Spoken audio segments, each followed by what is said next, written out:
Hello everyone, we've drawn this cute Llamacorn today, and don't forget you can download the step-by-step instructions in the link in the description.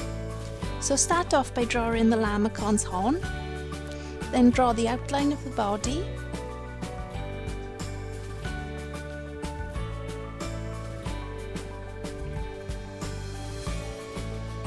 draw the inner ears and the outline of the face. Draw the front two legs and draw the back legs.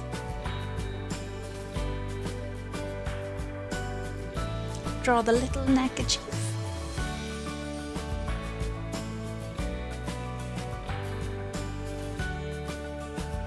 Draw the Llamacorn's eyes.